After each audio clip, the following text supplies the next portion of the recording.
To protect the climate, we're changing in ways that might surprise you. We've turned to the most experienced fluid dynamics experts in the world to make airplanes more efficient. We're planning a heat pump the size of a soccer field to reduce our own emissions, blazing a trail with recycling technology to breathe new life into old electric vehicle batteries, and to power our own factories. We're building an offshore wind farm, the biggest in the world. To protect the climate, we're changing, getting inspiration from all kinds of places and all kinds of people.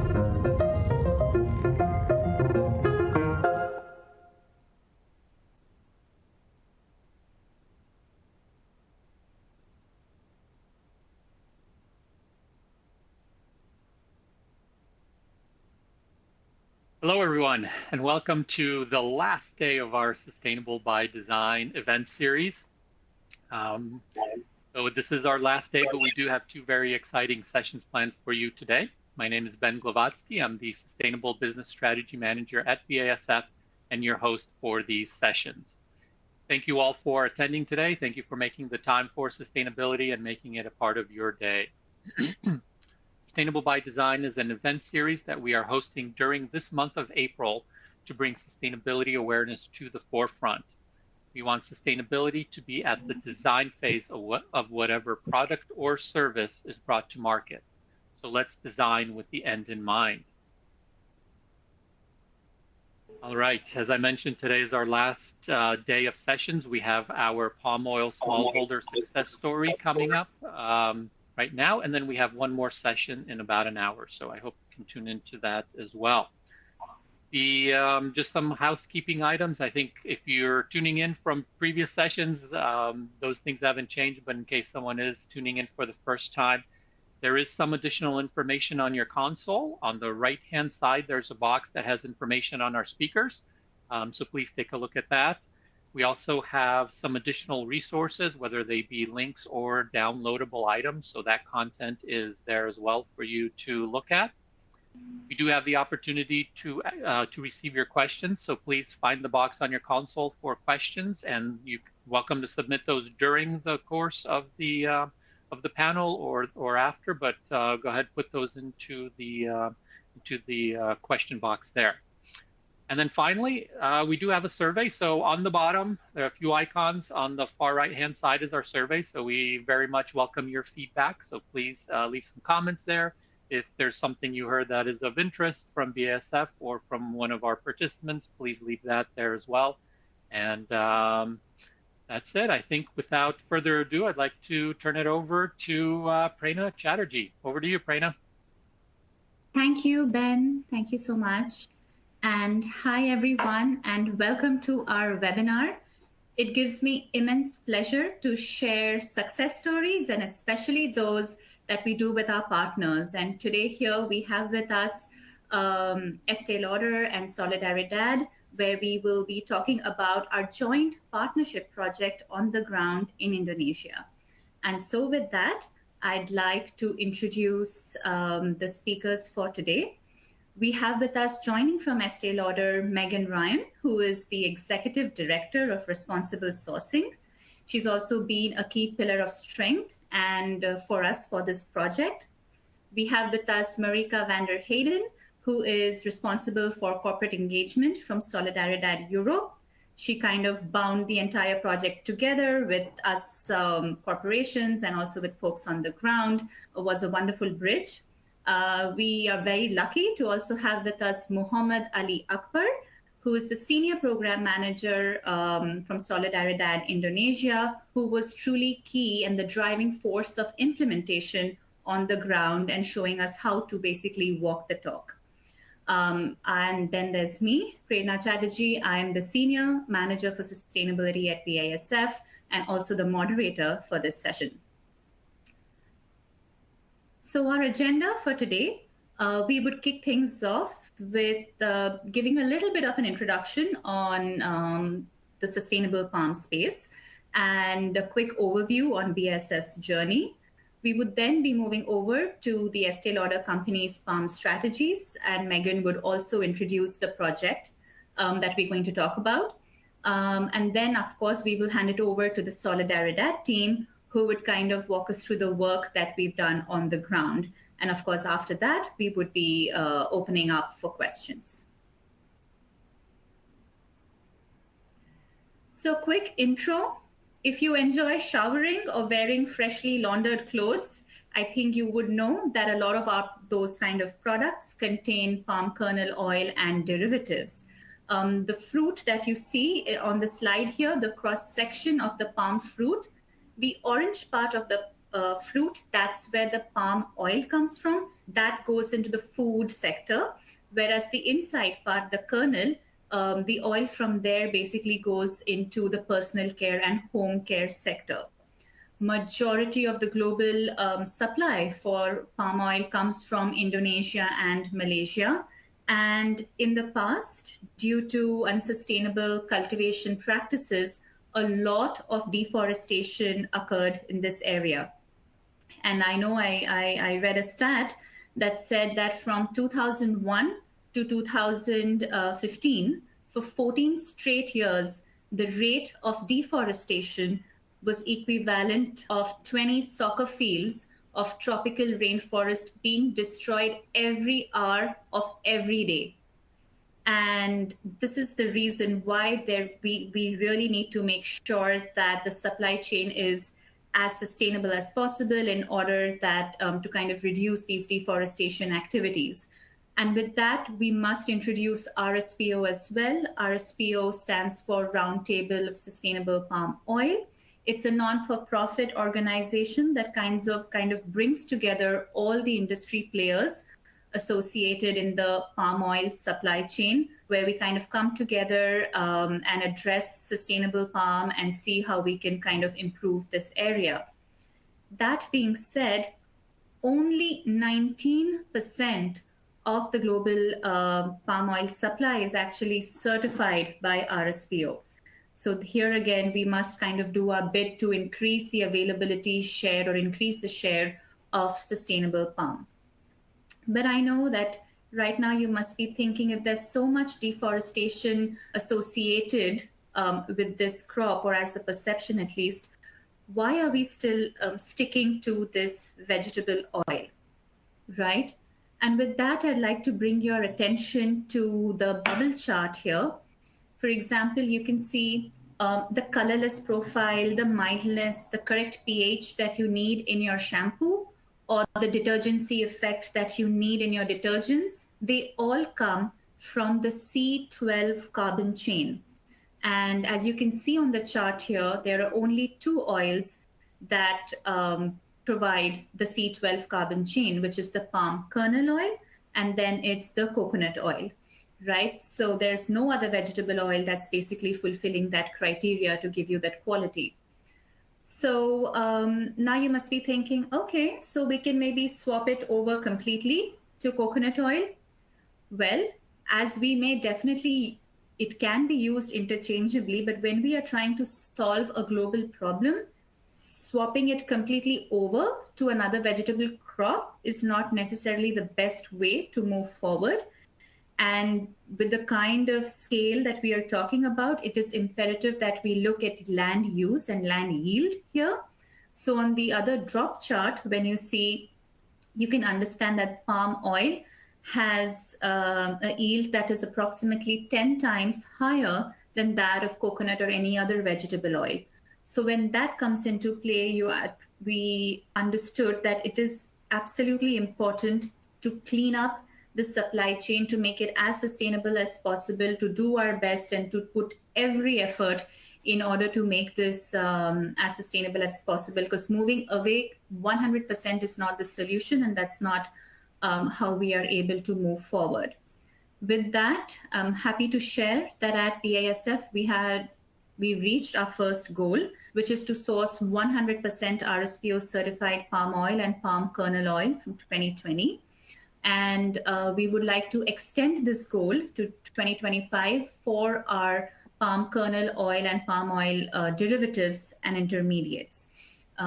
Also, for those who are interested in carbon footprint, it's a good fact to also note that RSPO certified production actually shows that there is a 36% reduction in the footprint versus conventional ways of producing. And at BASF also, we've kind of certified 26 of our production sites as well. But that's not the only thing. When we look into sustainable palm, we need to kind of look at it with a holistic picture in mind. So we are actively engaging in forest conservation efforts and peatland conservation. We are truly striving towards transparency and traceability because palm oil supply chain, we understand it's highly complex. We are piloting with blockchain for traceability, and we disclose our mill list as well publicly. We already spoke about physical transformation of certified products in our earlier slide. And the most important part over here is the social impact, right? And in today's presentation, we would be focusing on the smallholder inclusion aspect of it. And with that, I'd like to share that when it comes to sustainable palm or any sensitive, supply chain, it is very important that we work together with the farmers on the ground. And without that, we will not be able to be successful. Here, I would like to also point out that 40% of the global palm oil supply is actually coming from smallholder farmers. Smallholder farmers means these individual farmers, they may own somewhere around between 1 to 3 hectare land, some go even up to 5 or 25 hectares. But they have, so how do we kind of engage with them so that we are able to share good agricultural practices and help them kind of get their certification and training so that they can earn a better livelihood. And it's even more important to kind of engage with smallholder farmers here because I also read in another news that the Indonesian government is trying to increase this 40% dependency on smallholder farmers to 60% by the year 2030. So that being said, it is important for us to engage engage together with the folks on the ground in order to be able to make a difference. And with that, it gives me great pleasure to invite Megan to not only introduce the project, but also, Megan, if you could share a little bit insight about the Estee Lauder companies and your palm strategy, I think that would be great as well. So Megan, over to you. Yeah, thank you so much, Prerna, and thank you to the BASF team for the great partnership, not only on this project, but on so many things that we get to collaborate on, and for inviting us to participate in this discussion. My name is Megan Ryan, as Prerna mentioned, and I am Executive Director of Responsible Sourcing at the Estee Lauder Companies. Many of you will be familiar with the Estee Lauder Companies and our brands, from Estee Lauder and Clinique to Aveda and Origins, MAC, Bobbi Brown, Le Labo, and Jo Malone London, just to name a few. We make and market high-quality makeup, skincare, fragrance, and hair care, and our products are sold in about 150 countries around the world. As a global beauty company, we believe that we can be part of the solution to rapidly accelerating environmental and social challenges. And we continue to put social impact and sustainability at the forefront of our business strategy. In this work, we are guided by our goals and our targets, which reflect our ambitions and keep us accountable to progress.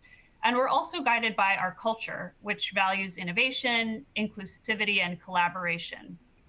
And in particular, we view our sustainability work as really a team sport, and we engage in many industry collaborations and initiatives with our peers, with suppliers, and with other stakeholders to catalyze transformational change.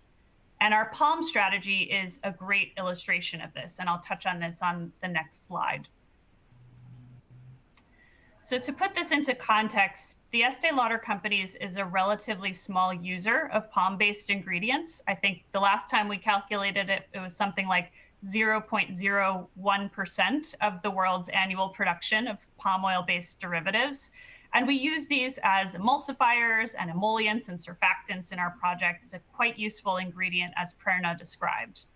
But although our volumes are small, we are committed to taking concrete action with our suppliers and with our partners to build more sustainable and ethical palm supply chains. One of the first steps that we took nearly 10 years ago now was to become members of RSPO, the Roundtable on Sustainable Palm Oil that Prerna introduced.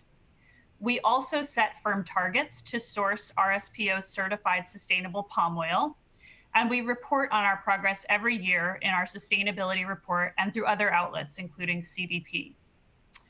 We are on track to meet our goal of 95% RSPO certified palm oil from physical supply chains by the end of 2025. And in our last reporting year, which was 2021, 92% of the palm-based ingredients that we bought directly were certified sustainable from RSPO physical supply chains. And altogether, 100% of the palm oil volumes that we directly purchase are RSPO certified, since we also use smallholder RSPO credits to balance any volumes that we cannot source as physically certified. Another key step in our journey was to be part of the founding group of companies to form the Action for Sustainable Derivatives, or ASD, which is an industry group that brings together brands and suppliers that are linked to the palm derivatives supply chain to work together on joint solutions around transparency, risk monitoring, and also supporting positive impact on the ground. We have clear policies and expectations for our suppliers of palm oil, and you can see some links on the right-hand side of the slide. We have a no deforestation, no peat, and no exploitation policy, or NDPE policy. And we engage our network of suppliers in several ways, including an annual palm traceability exercise and an annual scored performance assessment regarding their management of palm oil issues. And in the case of strategic partners like BASF, we are also engaging in strategic discussions about how we can take joint action to improve sustainability in the palm industry, and really importantly, support producer communities on the ground. And Project Lempung, which we're sharing about today, is a great example of this. Next slide, please. So we know that addressing complex challenges in our supply chains requires commitment and the right partners. And that's why in November 2018, we partnered with BASF and Solidaridad to jointly develop and launch Project Lempung, which is a smallholder farmer initiative focused on more sustainable palm oil production. So why did we choose this region of Lempung, and how did we design the project? You'll hear more about this from Solidaridad in a moment, but at the top level, it started by understanding the context and the situation on the ground. What we learned was that the Lampung province in Indonesia is a key production region for palm oil, and there are a high number of smallholder plantations in this region. However, smallholders in the region experience lower than average productivity rates due to seedling selection challenges and lack of awareness or really implementation of best management practices on their land. And in addition, the penetration of RSPO certification in this region is low, which means that the smallholders there are facing market access challenges as international markets and international buyers like ourselves and BASF increasingly prioritize and put a premium on RSPO certified volumes. So with the support of Solidaridad, and in particular their Indonesia team, we jointly established the project objectives and approach, which you can see on the right-hand side of the slide. We knew that the project needed a strong emphasis on farmer engagement and training, so we set a goal to train 1,000 smallholder farmers on good agricultural practices and sustainable principles. Building from this, we set an ambitious goal to support 350 smallholders to achieve RSPO certification. And we also wanted to engage with a local mill in the region to create a market linkage where smallholders could sell their RSPO certified volumes. So altogether, we envisioned that this combination of goals and supporting activities would help to ensure that sustainable practices are implemented on the ground, that harvest yields would improve over time, and that farmers would have a greater ability to sell collectively and receive a premium for their products once they're RSPO certified. So this project is a great illustration of how the Estee Lauder Companies is working with trusted partners to deliver on our palm strategy. And now I'm going to turn it back to Prerna and then our partners at Solidaridad to share more details on the project and our learnings. Prerna, over to you. Thank you. Thank you, Megan. That was wonderful. And now I'd like to invite the Solidaridad team, Marika and Ali, to kind of walk us through the next steps. Yes, well, thank you, Prerna. Thank you for inviting us to be here. I think it's a great opportunity to tell the world more about our wonderful project. And thank you, Megan, for already introducing the project a little bit. I will start off this presentation, and then at the end, Ali will also share his reflections from the ground. As opposed to Estee Lauder, I don't think many people in the audience are familiar with Solidaridad, so I'll just give a quick explanation on our organization. Solidaridad is an international civil society organization working in over 40 countries worldwide. And what is special about our organization is that we really have the boots and brains on the ground. In Africa, Asia, and Latin America, we are implementing innovative projects. And in Europe and North America, we are more focused on creating support for those projects by engaging with donors and corporates, but also by policy influencing, for example, with the European Union and knowledge management. We work mostly in agricultural commodities. You can see those on the slide, for example, coffee, palm oil, but also locally relevant food crops. And throughout the recent years, we've also been engaging in the gold, leather, and textile supply chains. The vision of Solidaridad is to create an economy that works for all. We envision a world in which all we produce and all we consume can sustain us while respecting the boundaries of the planet, each other, and the next generations. And the mission that we work towards is to enable farmers and workers to earn a living income, shape their own future, and produce in balance with nature. And we do that by working throughout the whole supply chain. So in short, Solidaridad is all about creating sustainable supply chains. All our interventions are validated by 3 core principles. First, prosperity. There should always be a business case for the farmer or the worker. If there's no win for them, change will not last. Furthermore, we want to focus on that everything that we do is in balance with nature. And also we are really working towards inclusivity. We want to make sure that groups that are often neglected have equal opportunities to also benefit from our interventions. And then as today is really about palm oil, I want to tell you a little bit about the Solidaridad's work in palm oil specifically. We work in 19 countries in the palm oil sector. And the global Solidaridad palm oil program is promoting sustainable palm oil production and consumption by improving mostly farm management and promoting better governance. We develop partnerships and projects with the aim to have improved productivity, improved livelihoods by enabling better access. We want to ensure better governance, but also that markets reward better governance and reward that improved production. We encourage our partners, mostly corporates, but also governments, to invest in sustainable and inclusive palm oil value chain. And I think this project is a great example of how we did that. We are engaging with 2 partners to create a better palm oil value chain. So now I will tell you a little bit about the project. As many of you won't be familiar with how that work on the ground is actually being done, we will explain to you a bit of the activities. But it's also good to know that we had help of a local partner even. So Solidaridad is already local, but we're also working with another local partner, which is called Business Watch Indonesia. And I think I saw them between the audience as well. So special welcome to Teresia as well. The project included many activities, such as farm visits, stakeholder meetings, trainings, technical support, a whole lot, but I will just pick out a few that are particularly interesting. Solidaridad often works with training of trainers mechanism, because through that mechanism we can reach a lot of farmers.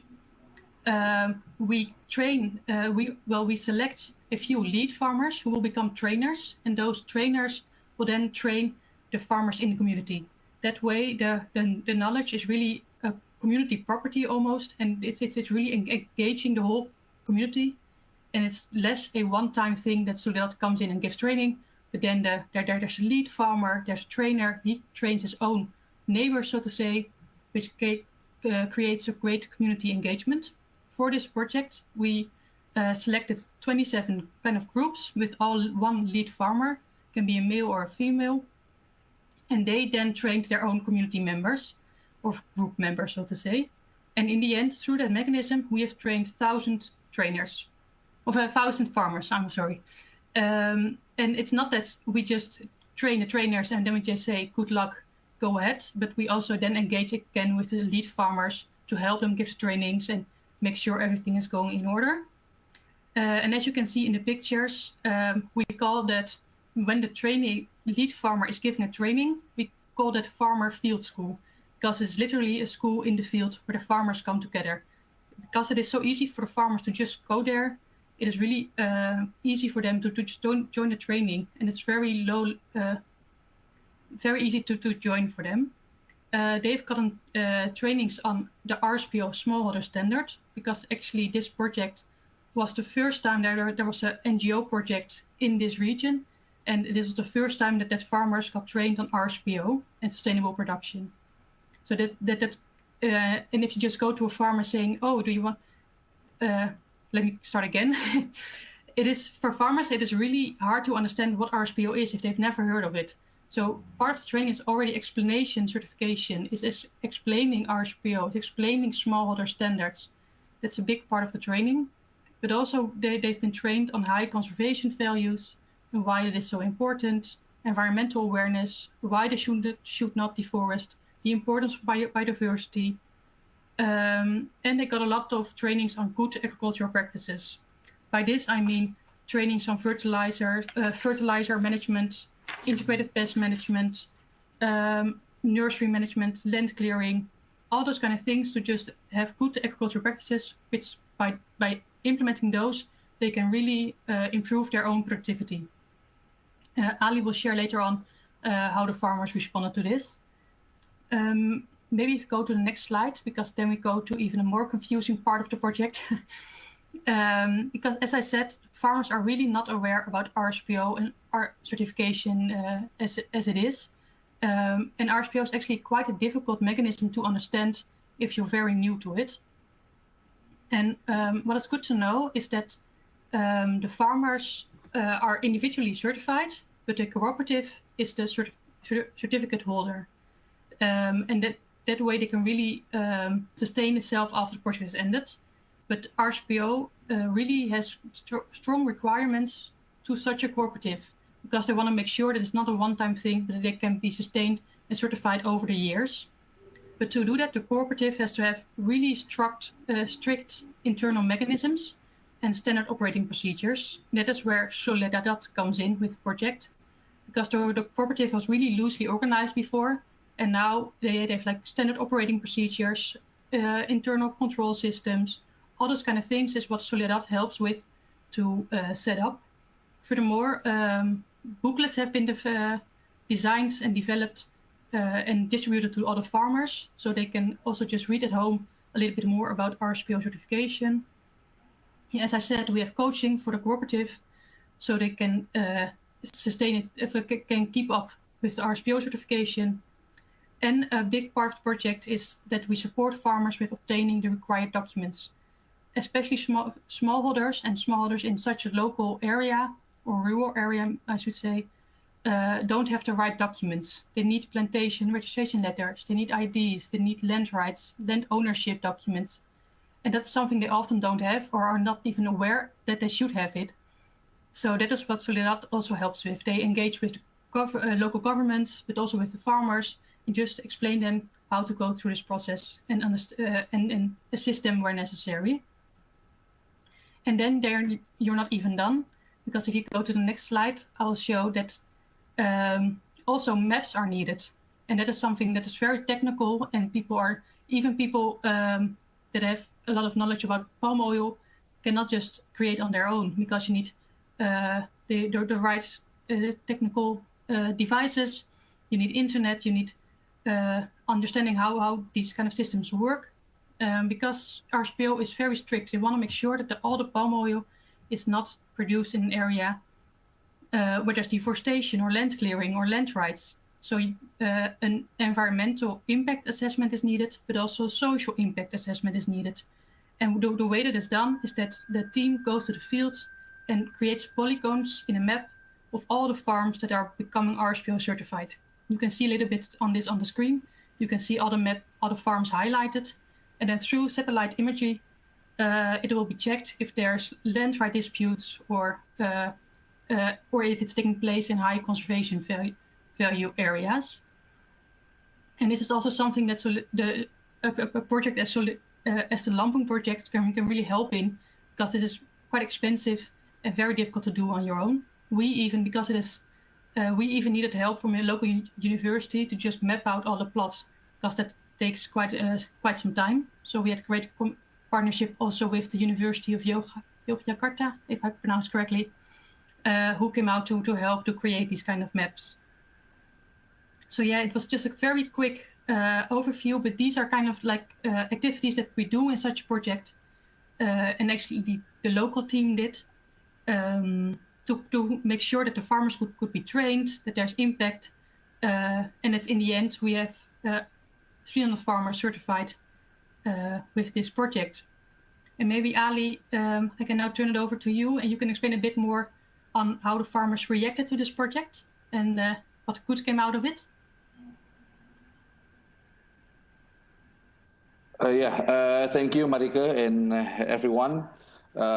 From the ground level that we've been working on this project since 2019, we found that the farmers are quite welcoming, and they are quite respectfully earning to participate for the project, because before this project intervention, there are no kind of program that support, especially for the palm oil farmers.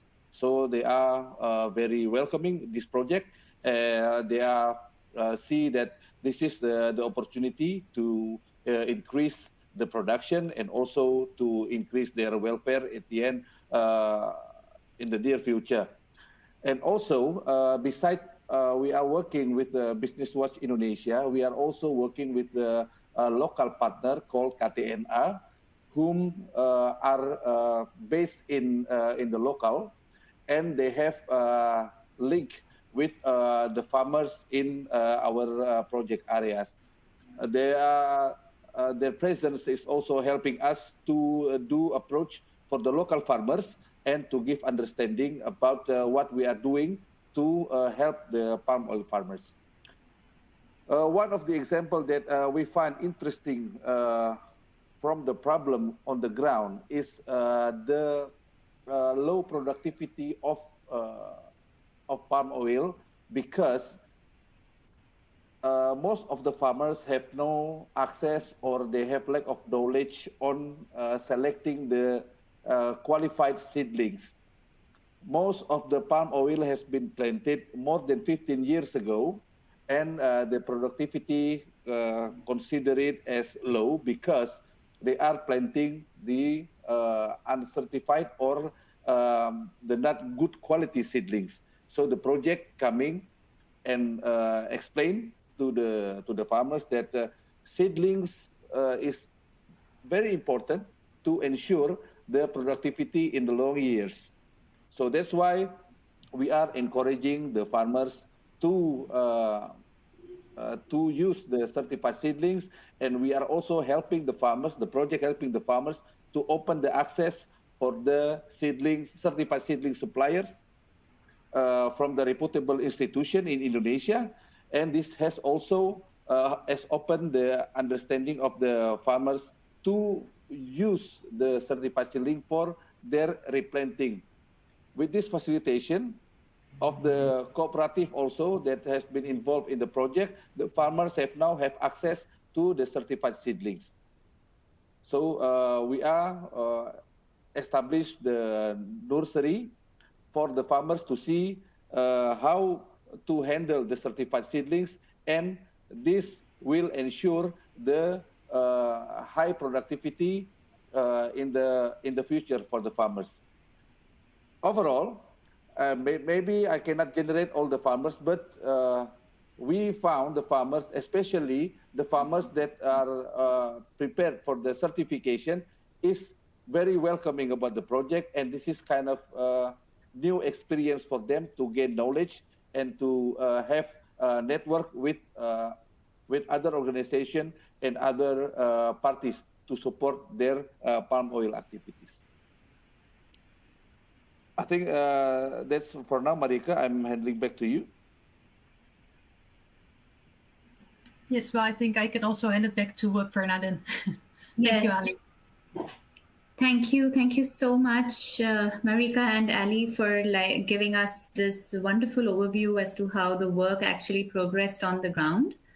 And I think it takes a lot to kind of run ahead with these kind of projects on the ground. So truly a shout out to you and also to Business Watch Indonesia.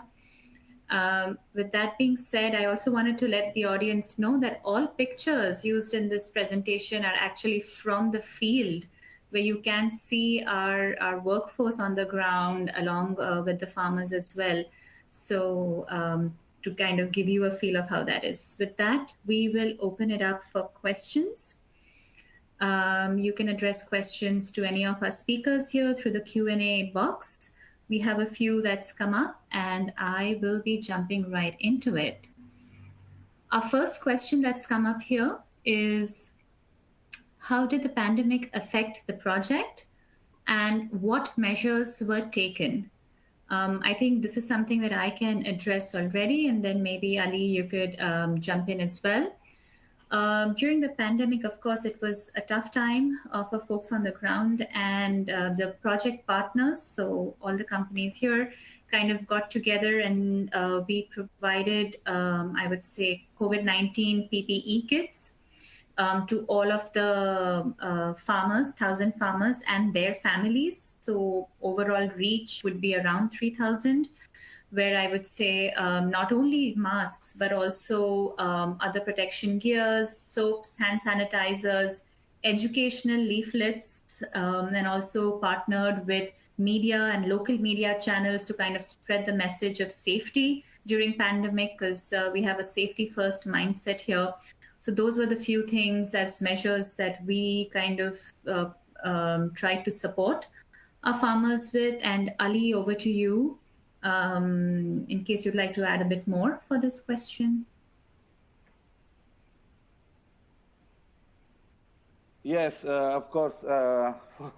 How the COVID affect the project? That of course on the ground it is very challenging, because it was some of the activities on the ground was disrupted also by the COVID.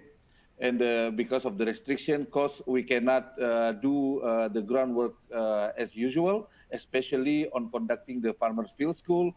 So we are trying to modify the method to do the the online training session. But we also find it very challenging as well, because the network issues and the internet issues is also very difficult for us to give example for the farmers. So that is why we are able to start the on-site training starts on January 2022 to complete all the training sessions for the farmers. And as Prerna mentioned, that the project is also supporting the farmers as the part of our support on the community to face the COVID. By we are providing the prevention kits for the farmers. At least 3,000 beneficiaries have been reached to get the support from the project on dealing with COVID situation at that time. So of course, COVID brings challenges, especially to our ground activities in the field. But as the time goes by and we have overcome the situation, and now we have proceed to to complete all the activities that require in the ground. Yeah. Great. Thank you so much, Ali. And on that topic, I think you can also help out with the next question that says, did the internet connectivity affect the digital aspects of the project? And especially while talking about the pandemic, when internet was a little bit needed, Ali, could you please explain that point a little bit? Yes, Prerna, thank you. Solidaridad is, yeah, of course, developing the IT tools to support the farmers to monitor their project. But again, we found challenges, like I mentioned before, the network and then the device that is not inadequate for the farmers that also find challenging. So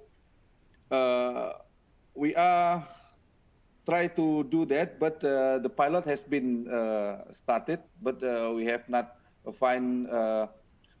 We are finding very, very challenges, and so we have to know to encourage more to the farmers to do more of the IT technology that we are promoting in this project. It's still quite challenging. Most of the challenges, like I mentioned before, is network and IT literation for most farmers that need to be developed. Of course, it needs more time, so we are still encouraging the farmers to use the IT technology approach, but at the same time, we are using the conventional one to support the farmers. Perhaps, yeah, Marika, would you would like to to wrap something about this information? Well, I think you mentioned it all about the internet, so I think that's quite clear. Yeah. Great. Thank you so much. So talking about challenges, right? Marika, could you maybe tell us what was the biggest challenge during the project? Yes, of course. So what I heard mostly from the local team, because we had a lot of conversations throughout the project, what I found very difficult is that, especially when COVID was ending and there was crisis in the world, there was like also a decline of interest of the farmers to participate in the project. It was very hard during the lockdowns to create a trusting relationships with the farmers because we couldn't go into the team couldn't go into the field. But also due to low market prices, farmers had such little incentive to harvest. They didn't harvest, so then for them it felt also a bit weird to participate in such a project. But also there were local land right issues in the area. So that were all things that were quite challenging, but it all led to less motivation among the farmers themselves. And it was not necessarily the case that they didn't want to participate in the farm field school. They were quite enthusiastic about that, but less so to take part in the RSPO certification, because it requires a lot of motivation, because you need a lot of documents, which I talked about earlier. It just takes a lot of time and a lot of effort, actually. So how did we overcome this? Well, the team went to the field as much as possible to really reconnect, explain why this such. I'm hearing a bit of an echo. I hope it's okay. They really went in the field, had discussions with the lead farmers, tried to regain motivation, explain why it is so, why it can be so beneficial to become RSPO certified. Have stakeholder meetings, meet also with government officials to make it maybe less a bit more easy to obtain the documentation, help with this. So yeah, just really go into the field, reconnect, but also assist as much as possible with the with the required documents to make it easier for the farmers to become certified and thus more enthusiastic to take part in the project. Thank you, Marika. Yes, documentation can always be quite painful. So thank you for supporting the farmers with that. Moving on to the next question. It's what happens after the farmer is certified? Megan, would you like to answer this one? Yeah, happy to take that one, and feel free to build, Marika, Ali, Perda. So we're very excited after all of the work that you've heard about that the team has done on the ground and the adaptation that was needed in the face of COVID.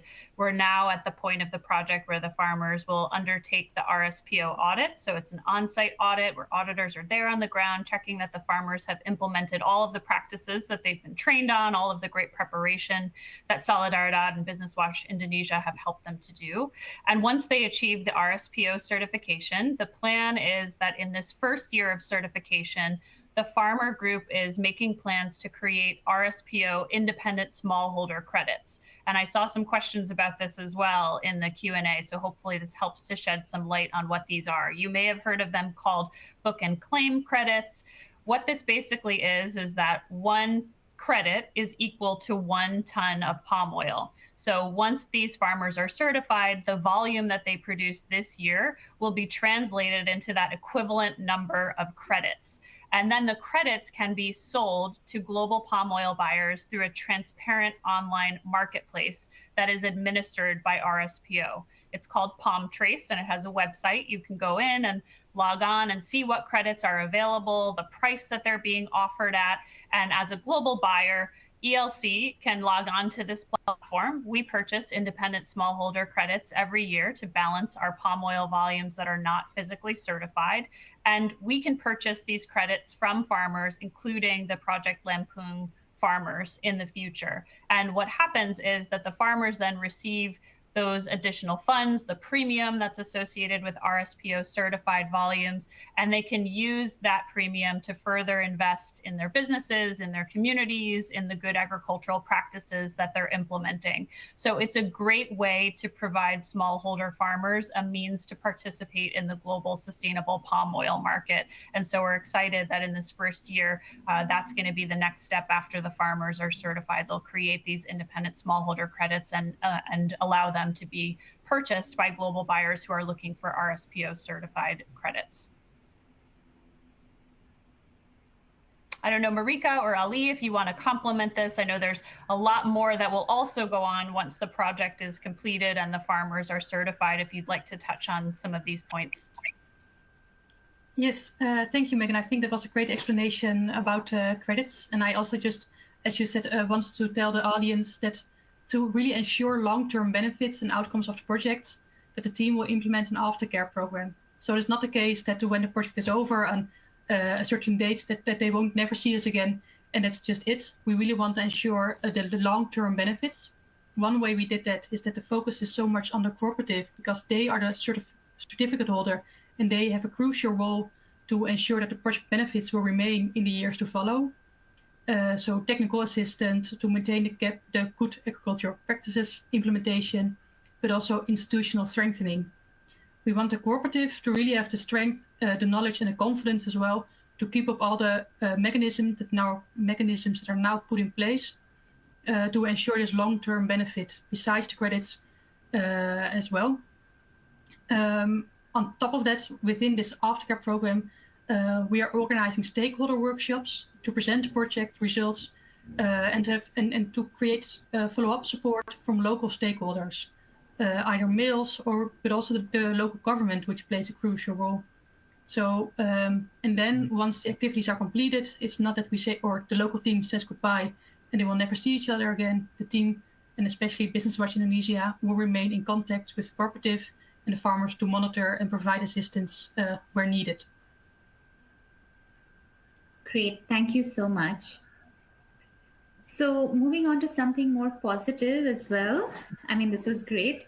How has the project improved the lives of the farmers? So I invite again the Solidaridad team, if you could shed some light on that. Maybe Ali, you want to take this one, as you are the one in contact with the farmers? Yeah, of course. I will try to give more some information on that. That the project is now strengthening the smallholders' commitment to produce palm oil in a sustainable way, protect and respect the environment, as well as improve labor practices in relation with the community. And also, we are strengthening the cooperative that will be a certification holder for the certification in relation with their trading agents to improve their bargaining power. So they have a greater ability to sell the palm oil. So hopefully from this project intervention, that the farmers have already implement the good agricultural practices and will change their behavior in agricultural manner, and at the end will improve their quality of of palm oil. That also, if they have certified by RSPO, of course, it will elaborate, and then it will increase their bargaining ability to have more income from their farming activities. Great. Yeah, Marika, please add some more if you need, if you have some more information to put on this. No, I think you explained it very, very well. I think it is very important to reiterate that it is such a good thing that we worked with such a community approach, because and now the communities are strengthened, and also with through the COVID intervention, we reached all the households even, and not only just the farmers. So that way, they are all aware of how important it is to have sustainable production, because it ensures production on the longer term, because it is in balance with nature. It's just not a one-time thing, and how important it is to also think about the future of their production. And I think the fact that the farmers are now actively requesting better seedlings and better quality seedlings shows that they really understand the importance of the best management practices. And it's really the trainings were really fruitful, because you can really see that they understand, and they are actively actively trying to improve their farms. It is a bit quick to say now that yields have improved with such amounts, but as I understood from you, Ali, is that farmers understand it, which is most important, I think. Thank you. Thank you so much for that. And moving on to the next question. We know that deforestation is a critical issue with palm oil. How did the project address this issue and ensure deforestation had not taken place? I think this is a good question. So the project basically followed RSPO guidelines, which is also checked by an external auditor. There's something called the land use change analysis that is done by RSPO in order to ensure that the land being used, there's no clearance of the land that's been done after the year 2005. 2005 is the cutoff year, according to RSPO. So these are the measures that were taken in place to ensure that the land that's being used in this project is staying away from deforestation by following these RSPO guidelines. Of course, the land clearance is also checked annually in a surveillance audit. But again, I would invite Marika to also kind of shed more light on this topic, if possible. Yes, thank you, Prerna. I have the feeling I'm speaking a lot, but I hope that it's okay. So yes, deforestation, especially in palm oil production, is really a serious problem that requires attention and a lot of work from governments, so organizations like us, government companies, basically all stakeholders in the palm oil supply chain. So that is really something that is core attention in the trainings. And as you said, it is just part of the whole RSPO setup to ensure that deforestation has not taken place. But I would, however, like to draw your attention to an interesting fact that the Indonesian deforestation rates are pretty low at the moment compared to what it was. Deforestation has dramatically gone down in Indonesia in the recent years, and the same goes for the area in which the project took place in. Not to say that it's not still an issue, but we see that other government actions and the way it is being addressed is really helping. Let me see what I can. Oh yeah. And this is not something I'm making up now. I actually have it in my notes. These numbers, and this is from an article of SPOC, which is the Sustainable Palm Oil Choice, who are referring to several research studies. And Sustainable Palm Oil Choice is a platform or a group of companies and organizations that come together because they really feel that palm oil production can play a positive role in society, with the understanding that the only alternative to palm oil is sustainable palm oil. And this platform is led by Solidaridad, but also big companies like Sime Darby, Ferrero, Bungie, or organizations like Vera Palma, for the ones that are really into palm oil, they also participate in this platform. So if you really are interested in sustainable palm oil, I would really refer to this website. It's called Sustainable Palm Oil Choice. And there's also some great articles on this topic, the deforestation topic. Great. Thank you, Marika. With 5 minutes left, Ali, I think maybe there was one more question around certified seedling. It says, what is a certified seedling and why is it important for seedlings to be certified? I think it's similar to the point you had mentioned earlier. Would you like to explain the point once again about certified seedlings, if that's okay? Yeah, yes, of course, Prerna, because this is one of the things that we are considered as important to have the palm oil farmers to understand. Also, the audience who asking about what is the certified seedlings. Certified seedlings is the seedlings that produced by a reputable institution or company that that can be traceable and are produced in a good manner, and it's has been produced by the reputable institution. For example, like PPKS Medan, which are the government institution who have a role to provide the good seedlings for palm oil farmers in Indonesia. Besides PPKS, there are also companies that producing the seedlings that are traceable, that are we can make sure that these seedlings is a good seedlings. It's not a fake seedlings like most of the palm oil we found in the ground that use the fake seedlings that have not affected to the production. These certified seedlings are produced by the reputable institution, and it has been how to say legalized, and we can complain if there are some issues regarding the seedlings from because the seedlings come from traceable resource. So not all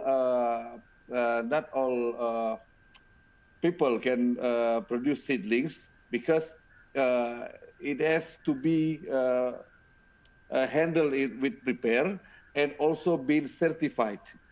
So it is more a traceable source from where the seedlings come from. Great. Thank you. We are at 2 minutes. I do want to be mindful of the time.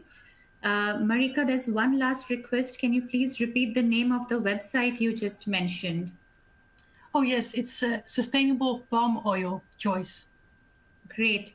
Thank you so much. And I would also like to thank all of our partners for joining us and contributing to this wonderful webinar. And with that, I will hand it back over to Ben. Thank you, Prerna. I'd also like to echo my thanks to our guest speakers today. I know time is valuable and hard to find, so I very much appreciate your time here today. Plus also the time spent to prepare for these. There's a lot of work that goes into putting this on. So again, it's recognized and very much appreciated. We're also dealing with at least 3 time zones that I'm aware of.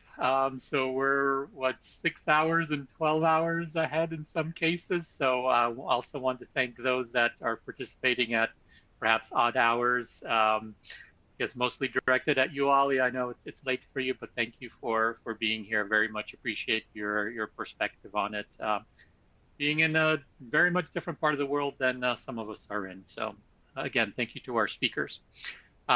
Some of my takeaways, and jotted down a few things. I think somebody said it today, sustainability is a team sport, and I think that really highlights the partnerships that are needed to develop these sustainable supply chains, and that's one thing that we're seeing a lot of. And that's in essence one of the premises for sustainable by design. How do we get these discussions going? How do we bring these topics to the surface so that we can help unite people and create these sustainable value chains? So very much within the mission of our Sustainable by Design series. Also like to thank our audience for participating. Again, your time is valuable. We appreciate you spending the time with us here. Also want to quickly remind the audience that we do have our survey, so please click on that, leave us some feedback, maybe an unanswered question or some additional information. Marika, you answered the question about the website, but if anything like that remains, please drop it in the survey and we'll be sure to look at it. So I think that's it. We have one more session this afternoon in about an hour on our floating solar project. So I very much welcome our audience to attend that. But in the meantime, thank you all for participating and have a good rest of the day. Thank you, everyone.